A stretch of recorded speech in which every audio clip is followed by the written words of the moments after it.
So welcome to the Screencast 472, How Cells Make a Protein. So protein synthesis. Couple things I just wanted to mention early on. Proteins are made of special molecules called amino acids. Now think of our language. Our language, the 30 or 40,000 words we have in English, are made of 26 symbols. Well, for all the proteins that living things make, it's made with about 20 different amino acids. So we'll come back to them. We'll see a little bit of them in this section. We'll also talk about an animation which will give you, I think, a pretty clear picture of how it is actually made, how protein is made. So we're going to look at a process called transcription, we're going to look at the genetic code, and we're going to explain how a process called translation occurs. So as we mentioned, cells make proteins through a process called protein synthesis. And there's two parts of that, transcription and translation.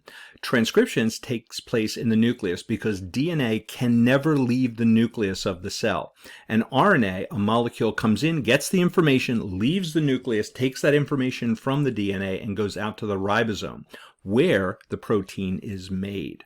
And we're going to see all of that process in diagrams, but also in an animation at the end of this section. So in the next two slides, we're going to take a look at transcription. So here is the double-stranded DNA, and it opens up, and this is the code, the triplet code, TAC, in this case, CAG, and a section of this code is called a gene. So this whole area is a gene.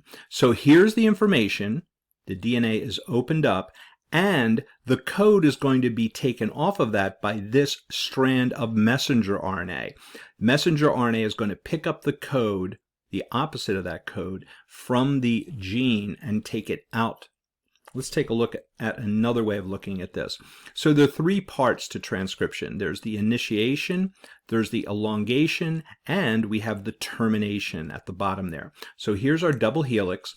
An enzyme comes in called Rna Polymerase. Whenever you see ASE at the end of a biological molecule, that's probably an enzyme. So Rna Polymerase comes in and unzips this double helix. So here the DNA is unzipped, but then a single strand RNA is built along the code, taking the code out. And then it will leave the nucleus and the DNA and go out into the cytoplasm.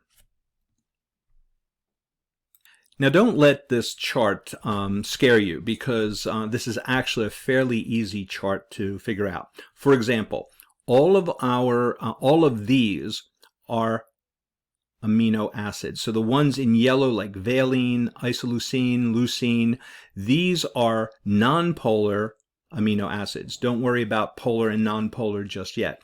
Here's serine, which is a polar, threonine, which is another amino acid. There are about 20 amino acids here, but this is just a chart to tell you what the codes mean. For example, let's say the code was CCG, CCG. So the first base I go to this side is C. The second base I go to this side was also C. So C, C, and where they meet, I look for CCG, and that's the code for proline. So let's do that again. So if the code was CCG, C was the first base, it's in here somewhere. C was the second base, it's in here somewhere. And I look where those two meet for CCG, and it's proline. Let's make up another one. Let's say it's ACC. So here's A, our first base, it's in here somewhere. Our second base is C. And then I said ACA, it's threonine. So this is just a chart to tell you what that 3 code signified as far as the amino acid. So for example, down here it'll tell you that the genetic code, to find the amino acid for a particular codon, find the cell in the table in the first and second bases, and within that cell find the correct third base. So these are the instructions down here on how to use this particular chart. And remember why this is important, because these amino acids are put together to make the proteins, and the proteins are the workhorses of the cell. So here's a strand of RNA, and remember that RNA doesn't have thymine, it doesn't have the T in it, it uses uracil in first. in place of, I mean. So for example, if the code is AUG, the A is adenine, which is green, so that's our first one here in green. Our next one is U, uracil, that's in this beige color, and G, guanine, this is the blue color. So AUG. The next, AGA. The next, CUC. So this is reading the genetic code, and each three of these letters stand for a specific amino acids. Why the amino acids? Important because putting amino acids together make the protein. At the very end of this section, I'm going to show you a short 2-minute animation which describes protein synthesis, but this is the diagram from your textbook, and this is where translation takes place. So here's our chromosome unfurled, here's our DNA. Here's our messenger RNA taking the information off of this section. That's called transcription. Then this is the messenger RNA leaving the nucleus. It comes out here and goes to the ribosome. That's this green body here.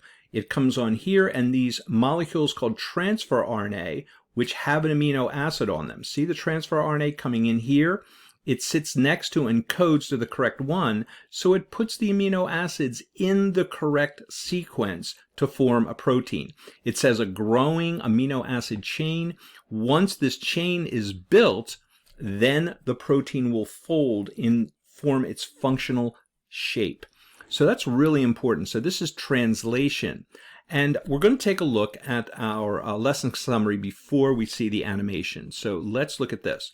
Make sure you know what transcription is. Make sure you know the sequence of bases and what they mean and how they code for amino acids. And remember, those three bases just code for a specific amino acid. Go back to that chart, and then translation is when the RNA makes the protein, part of the central dogma. This occurs on a ribosome. So let's take a look at that in an animation now. You won't hear any more from me. We're just going to show you the animation which describes the protein synthesis. I think you should watch this. If this is all new information to you, you should probably watch this a couple times.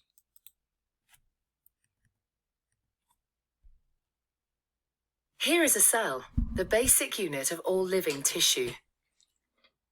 In most human cells, there is a structure called the nucleus. The nucleus contains the genome. In humans, the genome is split between 23 pairs of chromosomes.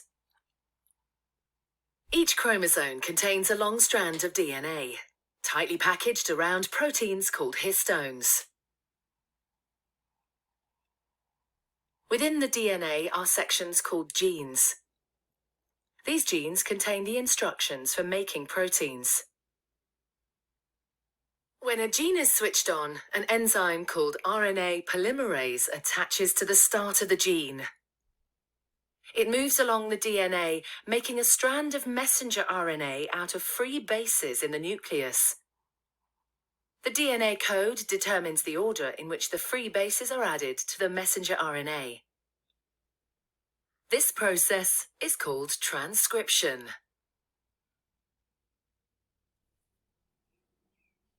Before the messenger RNA can be used as a template for the production of proteins, it needs to be processed. This involves removing and adding sections of RNA. The messenger RNA then moves out of the nucleus into the cytoplasm.